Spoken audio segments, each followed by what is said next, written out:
Los sólidos de revolución también son llamados volúmenes de revolución. Estos sólidos se generan al girar una región plana sobre un eje, puede ser el eje X o el eje y a este eje se le denomina eje de revolución.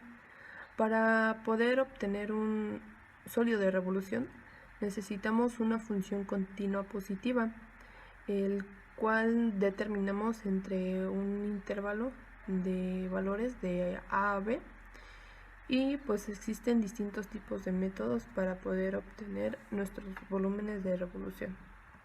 Como ya sabemos que la integral definida ayuda a calcular el área entre dos curvas, para los sólidos de revolución tienen el mismo principio. Se gira la región sombreada para poder obtener un sólido. Debe ser la región sombreada, ya que si no se toma en cuenta eso, simplemente será una figura hueca y no un sólido.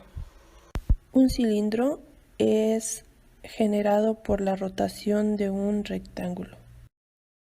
Una esfera es generada por la rotación de un semicírculo.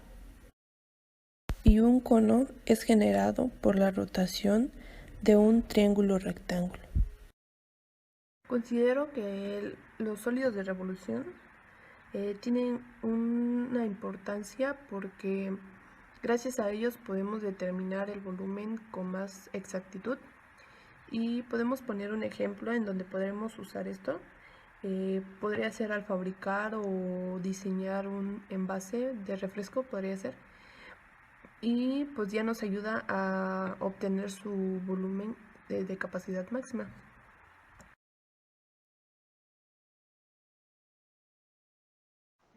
¿Cómo se puede obtener el volumen de un sólido de revolución delimitado por una función? Pues bueno, cuando tenemos un ejercicio de sólidos de revolución con una sola función, podemos calcular el volumen mediante el método de disco.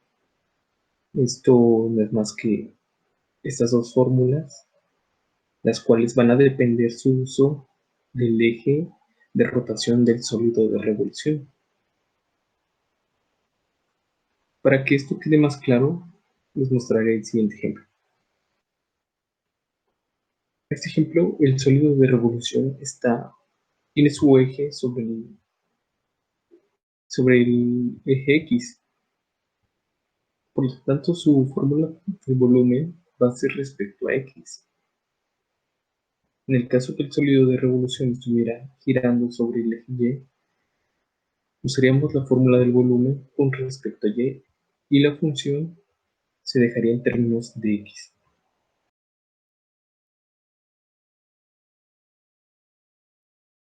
Cuando un sólido de revolución es delimitado por dos funciones, como se muestra en las siguientes imágenes, su volumen se puede obtener de dos maneras, conforme al eje X y conforme al eje Y. Si su función gira en torno al eje X, como podemos ver en las siguientes imágenes, entonces colocamos la función que esté arriba menos la que esté abajo, guiándonos de la siguiente fórmula.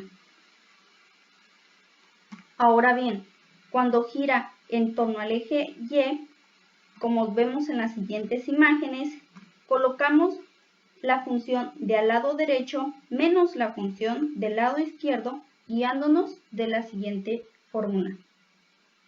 Gracias a esto, podemos obtener los métodos para obtener el volumen de los sólidos de revolución.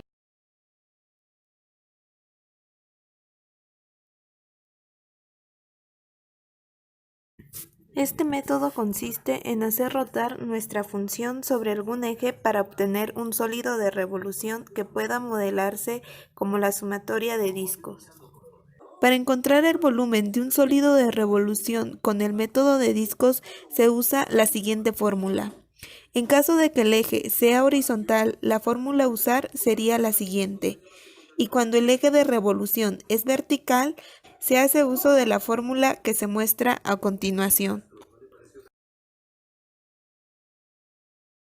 En la presente imagen podemos observar la solución de dicho problema que plantea encontrar el volumen del sólido, en el cual, como se puede observar en la imagen, su eje central se encuentra alrededor del eje X.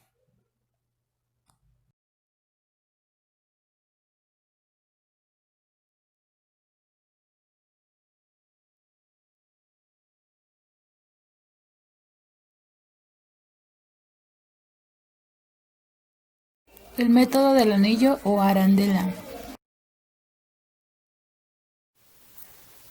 Este método consiste en hallar el volumen de un sólido generado al girar una región R que se encuentra entre dos curvas.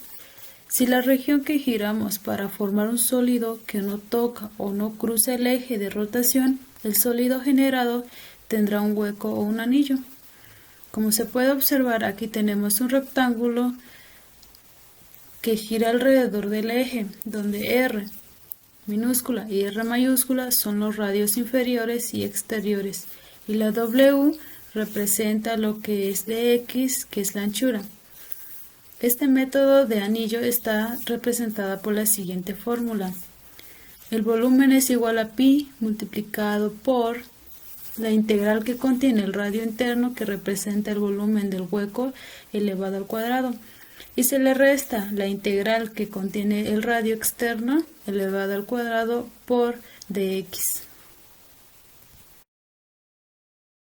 A continuación, los siguientes ejemplos donde se podrá aplicar el método de anillo.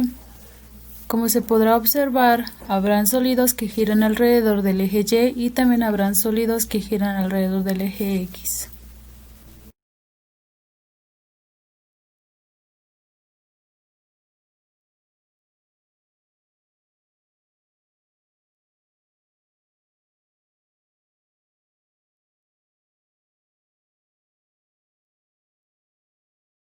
Del cálculo integral en el tema de sólidos de revolución.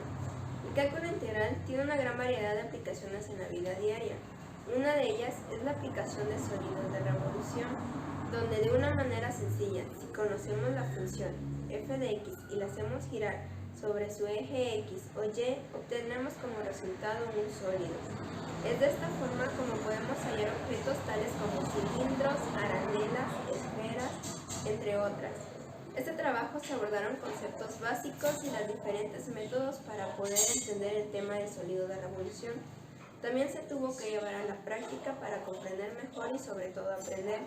Empleando el cálculo integral, es posible calcular el volumen de superficies de este tipo. A través de la definición de Riemann, entendemos que se trabaja siempre con elementos de tamaño infinitesimales. Gracias.